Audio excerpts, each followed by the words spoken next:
Aku percaya akan Roh Kudus, Gereja Kristus yang kudus, persekutuan para kudus, pengampunan dosa, kebangkitan badan, kehidupan yang kekal.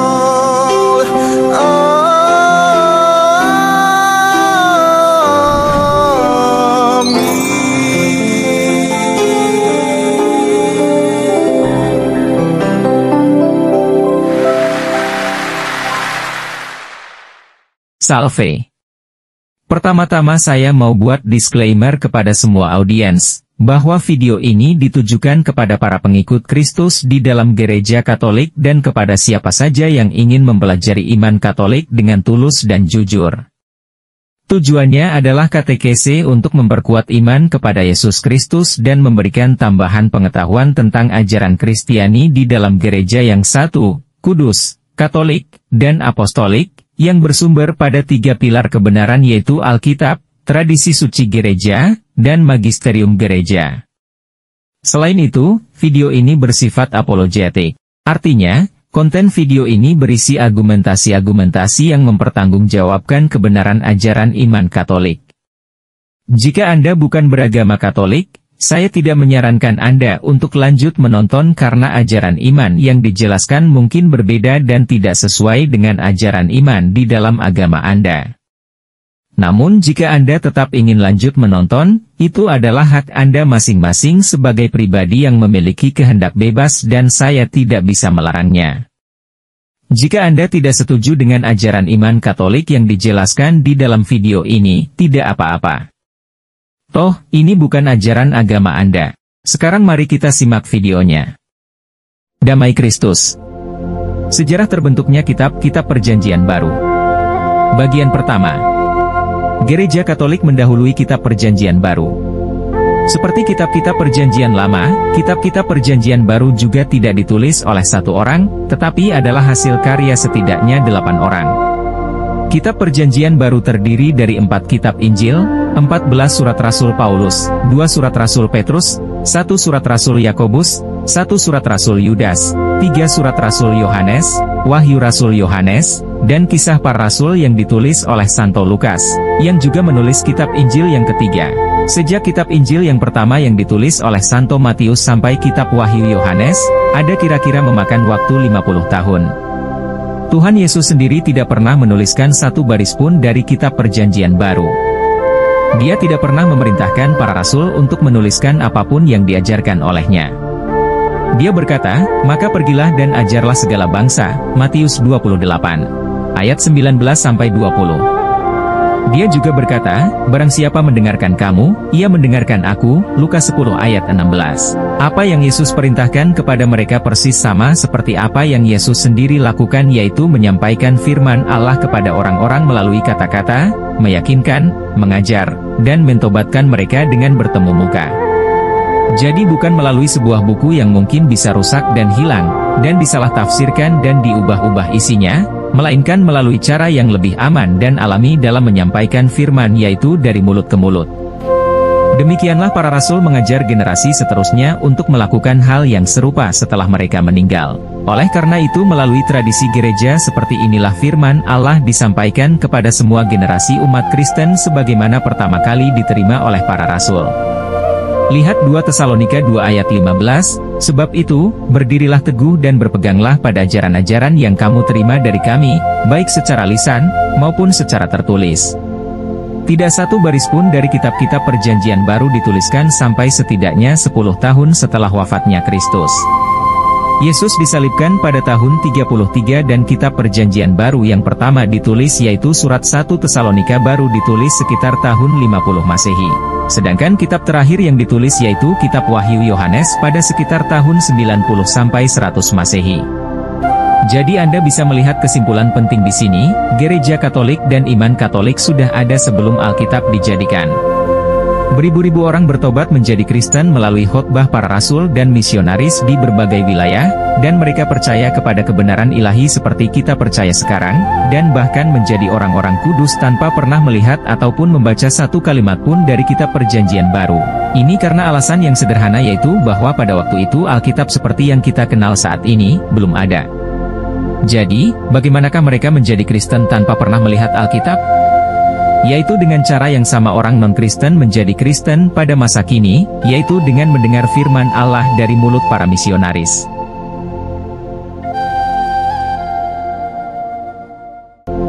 Bagian kedua. Gereja Katolik menetapkan Kitab Perjanjian Baru. Ke-27 kitab diterima sebagai kitab suci Perjanjian Baru baik oleh umat Katolik maupun Protestan. Pertanyaannya adalah, siapa yang memutuskan kanonisasi Perjanjian Baru sebagai kitab-kitab yang berasal dari inspirasi ilahi? Kita tahu bahwa Alkitab tidak jatuh dari langit, jadi dari mana kita tahu bahwa kita bisa percaya kepada setiap kitab-kitab tersebut?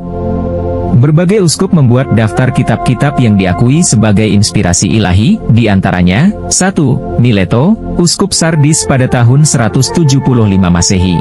2. Santo Irenaeus, Uskup Lyons, Prancis pada tahun 185 Masehi. 3. Eusebius, Uskup Kaisarea pada tahun 325 Masehi.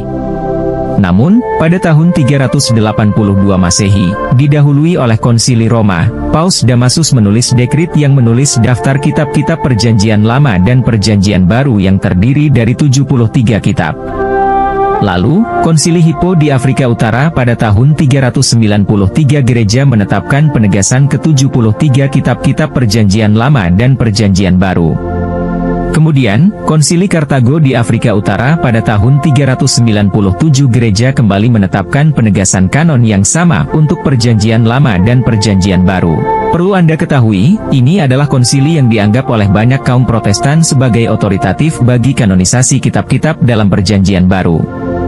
Lebih lanjut, Paus Santo Innocentius pertama, Uskup Roma pada tahun 401 sampai 417, pada tahun 405 Masehi menyetujui kanonisasi ke-73 kitab-kitab dalam Alkitab dan menutup kanonisasi Alkitab.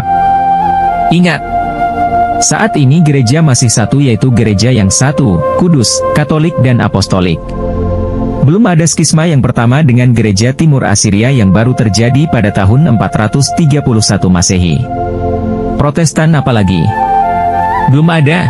Jadi kanonisasi Alkitab secara resmi diputuskan di abad keempat oleh konsili-konsili gereja Katolik dan para paus. Sebelum kanon Alkitab ditetapkan, ada banyak perdebatan.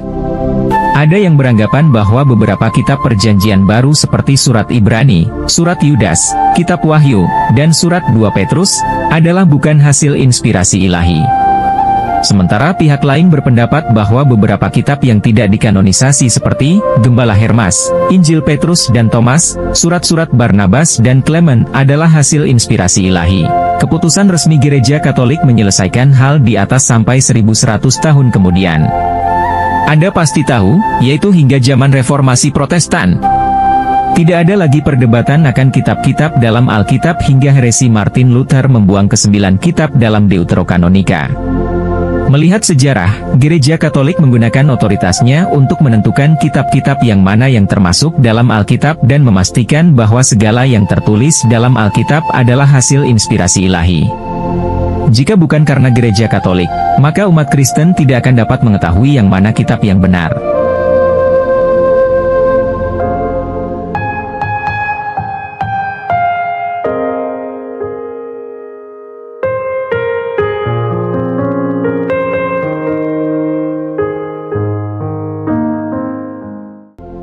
Kitab Vulgata karya Santo Hieronymus. Ketika kabar gembira telah tersebar luas dan banyak orang menjadi Kristen, mereka pun dibekali dengan terjemahan kitab Perjanjian Lama dalam bahasa asli mereka, yaitu Armenia, Syria, Koptik, Arab dan Ethiopia bagi umat Kristen purba di wilayah-wilayah ini. Bagi umat Kristen di Afrika di mana bahasa Latin paling luas digunakan, ada terjemahan ke dalam bahasa Latin yang dibuat sekitar tahun 150 Masehi dan juga terjemahan berikutnya bagi umat di Italia. Akan tetapi semua ini akhirnya digantikan oleh mahakarya yang dibuat oleh Santo Hieronymus dalam bahasa Latin yang disebut Vulgata pada abad keempat. Pada masa itu ada kebutuhan besar akan kitab suci dan ada bahaya karena banyaknya variasi terjemahan yang ada. Oleh karena itu sang biarawan, yang mungkin pada waktu itu adalah orang yang paling terpelajar, atas perintah Paus Santo Damasus pada tahun 382, membuat terjemahan kitab Perjanjian Baru dalam bahasa Latin dan mengkoreksi versi-versi yang ada dalam bahasa Yunani. Lantas di Bethlehem antara tahun 392 sampai dengan 404, dia juga menerjemahkan kitab-kitab Perjanjian Lama langsung dari bahasa Ibrani, jadi bukan dari Septuaginta, ke dalam bahasa Latin, kecuali kitab Mazmur yang direvisi dari versi Latin yang sudah ada. Ini adalah Alkitab lengkap yang diakui resmi oleh Gereja Katolik, yang nilainya tak terukur menurut para ahli Alkitab masa kini, dan terus mempengaruhi versi-versi lainnya sampai pada zaman Protestan. Hingga ditemukannya mesin cetak pada tahun 1450, semua Alkitab adalah hasil salinan tangan yang kita sebut manuskrip. Alkitab lengkap tertua yang masih ada hingga sekarang berasal dari abad keempat, dan isinya sama dengan Alkitab yang dipegang oleh umat Katolik, yaitu terdiri dari 73 kitab. Apa yang terjadi dengan manuskrip-manuskrip asli yang ditulis oleh para penulis kitab Injil? Ada beberapa alasan akan hilangnya kitab-kitab asli tersebut.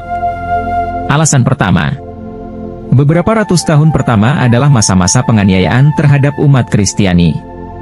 Para penguasa yang menindas umat Kristiani menghancurkan segala hal yang menyangkut Kristenitas yang bisa mereka temukan.